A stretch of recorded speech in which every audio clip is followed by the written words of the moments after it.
வணக்கம் அனைவருக்கும். என்னுடைய இந்திய தமிழ் மக்களுக்கும் இந்திய தேசத்துக்கும் ஒரு சின்ன சிந்தனைக்காக ஒரு சில நிமிடம். இந்த நம்பிக்கை துரோகம், இந்த தேச துரோகம் பண்ணுறவன், இந்த நம்பிக்கை துரோகம் பண்ணுறவன், வீட்டுக்கு துரோகம் பண்ணுறவன், இந்த அப்பனுக்கு துரோகம் பண்ணுறவன், இந்த நாட்டுக்கு இது பக்கா துரோகம் பண்ணுறவனுங்களெல்லாம் நாட்டிலே வைக்கக்கூடாது. முடிக்கி வெட்டணும், இல்லைன்னா முடிக்கி ஷூட் பண்ணவங்க தேச துரோகம் பண்ணியிருக்காங்க. இப்போ பாகிஸ்தானுக்காரன் எப்படி நம்ம இந்தியாவுக்குள்ளே நம்ம பார்டரில் ஷூட் பண்ணியிருக்கான். அவனுக்கு எவ்வளோ நெஞ்செழுத்து இருக்கும். அந்த மாதிரி பாவிகளெல்லாம் ஓட இல்லை, அப்படியே நிற்க வச்சு அப்படியே ரெண்டை பொழக்கணும். கிடச்சேன்னா அப்படியே ரெண்டை பொழந்து விறகு மாதிரி போட்டுடணும். இந்த மாதிரி தேச இந்த நாட்டுக்கு துரோகம் பண்ணுற மானுங்கெல்லாம் நாட்டிலே வைக்கக்கூடாது. அதே மாதிரி வீட்டுக்கு துரோகம் பண்ணுறவன், இந்த ஓனருக்கு துரோகம் பண்ணுறவன், என்ன தேச துரோகம் பண்ணுறவனை எவனுமே மகனுங்களை வைக்கக்கூடாது, நாட்டிலே வைக்கக்கூடாது. ஃபஸ்ட்டு இந்த துரோகன்றவன் என்ன தெரியுமா, ஒரு வார்த்தை வெல்லும், ஒரு வார்த்தை கொல்லும். அந்த மாதிரி அந்த வார்த்தையை தப்பாக பேசுகிறவன், இந்த நம்பிக்கை துரோகம் கூடாந்தே குளிப்பெரிச்சு 10 வருஷம் 20 வருஷம் அவன் சோறே சாப்பிட்டு அவனுக்கே துரோகம் பண்ணுறவன். இந்த மாதிரி நாட்டுக்கு ஆர்மியில் இந்த மாதிரி துரோகமெல்லாம் நிறைய இருக்குது. பணத்துக்காக இந்த நாய்க்கு அழிகிறான் பார்த்தியா, பணம் சோறத்துக்காக சோறு கூட தின்னலாம். ஏதாவது இந்த நம்பிக்கை துரோகம் பணத்துக்கு அழிகிறான் பார்த்தியா. இந்த மாதிரி தேச துரோகிகளுக்கெல்லாம் ஃபஸ்ட்டு நாட்டில் இல்லை, அவனுக்கு ரெண்டாக பொழக்கணும். எவன் துரோகம் பண்ணாலும் சரி, வீட்டுக்கு துரோகம் பண்ணாலும் சரி, நாட்டு துரோகம் பண்ணாலும் சரி, இல்லை ஓனருக்கு துரோகம் பண்ணாலும் சரி, எவனும் துரோகி பக்கம் வச்சுக்காதீங்க. எவனும் நான் சொல்கிறேன், எல்லா மக்களுக்கும் சொல்கிறேன், இந்தியா தேசத்துக்கு எல்லாமே சொல்கிறேன். இன்றைக்கும் எப்பயும் சொல்கிறேன், பக்கத்தில் விரோதியை கூட வச்சுக்கோ, எதிரியை கூட வச்சுக்கோ, ஆனால் துரோகி வச்சுக்காதீங்க யாருமே. நாட்டுக்கு எவன் துரோகம் பண்ணுறான்னா அவன் தான் உனக்கு எதிரி, புரியுதா? அந்த பணத்துக்காக அலையிறவன், இந்த குணத்துக்கு அலையிறவனை வச்சுக்கோ. இந்த பணத்துக்கு அலையிறவனுங்களை கிட்ட சேர்த்தாதீங்க எவனாக இருந்தாலும் சரி. ஏன்னா அதாட்டம் ஒரு மோசமான எவனுமே கிடையாது. பணத்துக்கு அலையிறவனை கிட்டி சேர்த்தாதீங்க. அவனால் 100 கோடி ரூபாய் வருமானம் வந்தால் கூட கிட்ட சேர்த்தாதீங்க. அதே மாதிரியே இந்த தேச துரோகிக்கிறான் பார்த்தியா, 26 பேர் கொலை பண்ணிக்கிறானுங்க, வகுறு ஏறுது. இந்த தேச துரோகிகளை கிடைச்சானுங்களாம் அவங்கள கண்டம் தோண்டமாக அப்படியே வெட்டணும், புரியுதா? ஏக்கர்னா துட்கர்னாங்க வெட்டி காலி பண்ணிடணும். அந்த மாதிரி அவங்களெல்லாம் வைக்கக்கூடாது. தேசம் துரோகம் பண்ணுறவனுங்கெல்லாம் தீவிரவாதி அவ்வளோ நெஞ்செழுத்துந்தான் 26 பேர் ஷூட் பண்ணியிருக்கான் பேமானி அம்மாங்க. இந்த நாடு இன்றைக்கி அவ்வளோ கொந்தளிச்சு இருக்குது இந்தியா ஃபுல்லாக.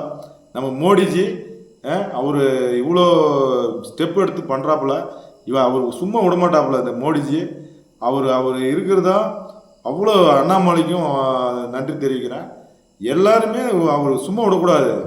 அதெல்லாம் நீங்கள் தான் ஸ்டெப் எடுத்து அந்த தேச துறைகளை ஃபஸ்ட்டு அவங்கள ரெண்டாக பொழக்கணும். அப்படியே பஞ்சு ஆயிடணும். அந்த மாதிரி தேச துறைகளை வைக்காதீங்க. தேசியன்னு சொல்கிறேன், இது உண்மையிலே சொல்கிறேன். அந்த எந்த மகன் பண்ணான்னு தெரில, தீவிரவாதியே பண்ணானா இல்லை இங்கே உள்நாட்டு சதி நடக்குதா? இன்றைக்கி இந்த தமிழ்நாட்டில் இவ்வளோ முதலமைச்சர் இருக்கிறாரு, இன்றைக்கி வரும் ஒரு அறிக்கை விட்டு இன்றைக்கி வரைக்கும் அதுக்கு ஸ்டெப் எடுக்கலை. உங்களுக்கெல்லாம் பணம் தான் ஏன் முக்கியம்? இன்றைக்கி 26 பேர் நம்ம இந்தியாக்காரன் போய் செத்துருக்கான். அதுக்கு எதனா ஒரு ஸ்டெப் எடுத்து பேசுனியா? நீ ஒரு முதலமைச்சர் இருக்கிறீங்களே, அவன் வீட்டில் உங்கள் வீட்டில் அது மாதிரி ஒரு ஆள் செத்துருந்தா விட்டுருவீங்களா? ஒரு இந்தியா ஒரு ஒரு அப்பாவி மக்கள், உங்களுக்கெல்லாம் தேவை எண்ணிக்கை என்ன? ஓட்டு எண்ணிக்கை தான் தேவை, பணம் எண்ணிக்கை தேவை, மக்கள் தேவை இல்லை. அந்த மாதிரி நினைக்கிறான் இந்த தமிழ்நாட்டில் இருக்கிற முதலமைச்சர். உங்களுக்கெல்லாம் மானம் வைக்கலையா? சோறு தானே தின்றீங்க. எப்பயுமே சொல்கிறேன், யார் வீட்டில் அளவு இருந்தாலும் உங்கள் வீட்டில் நினையா, அப்போ தான் இந்தியாவை காப்பாற்ற முடியும். எல்லாரும் ஒரு முதலமைச்சரும் நினச்சாதான் அவங்க போராட்டம் பண்ண முடியும். அவர் ஒரு ஆள் என்ன பண்ணுவார், பிரதமர் என்ன பண்ணுவார், எல்லாருக்கும் நீங்கள் சப்போர்ட் பண்ண இல்லையா? அவர் ஒரு ஆலமரம் மாதிரி, நீங்கள் ஒரு கிளை, எல்லாமே சேர்ந்தாதான் ஒரு மரம். அது துப்பு இல்லை. எவனா ஒரு கேள்வி கேட்குறீங்களா? இந்த சீமானம் இருக்கா, திருவண்ணாமந்தான் இருக்கிறான், என்ன உங்களுக்கெல்லாம் என்ன புரோஜனம் சொல்லு?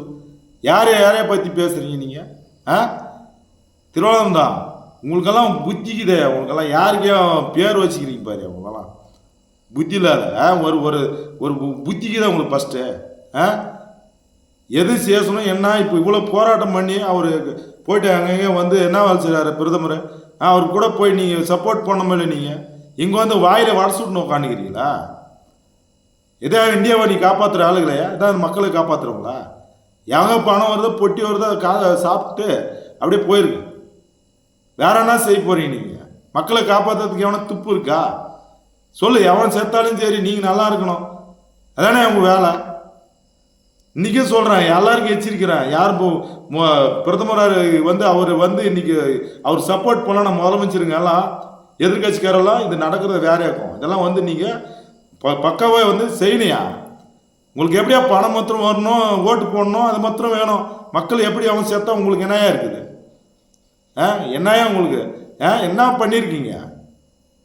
நம்ம சொல்ல மு.க. ஸ்டாலின் என்ன பண்ணுறாப்புல, உதயநிதி என்ன பண்ணிட்டுருக்கிறாரு, மற்ற விஜய் பேசுகிறாப்படியே அவர் படமெல்லாம் வீரமாக எடுக்கிறாரு. அவர் என்ன பண்ணிக்கிறாரு? மக்களுக்காக ஏதோ குரல் கொடுத்தே? நீ குரல் கொடுத்தேயா? சும்மா நான் தான் ஜெயிப்பு, நான் தான் முதலமைச்சர் திரும்பாதியா? ஃபஸ்ட்டு மக்களுக்கு நல்லது பண்ண நீ ஆட்டோமேட்டிக்காக உனக்கு பதவி தேடி வரும். புரியுதா? நான் தான் முதலமைச்சர், நான் தான் ரவுடின்னு இந்த வடிவேலு படத்தில் சொல்லுவோம். நான் தான் எங்கள் அம்மா சேர்த்துமே ரவுடின்ற அந்த மாதிரிலாம் பண்ணாதீங்க. நீங்கள் ஜெயிக்கிற திறமை இருந்தால் மக்களை காப்பாற்றுறதுக்கு வாங்கயா, இல்லைன்னா அவன் வேலையை பார்த்துட்டு போய்யா. யாரே உங்களெல்லாம் கூட்டான்?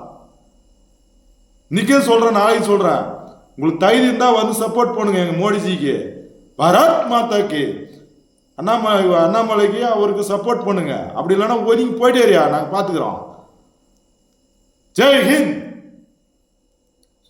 எது தெரிஞ்சும் தெரியாமலும் பேசினாலும் என்னை மன்னிச்சுக்காங்க.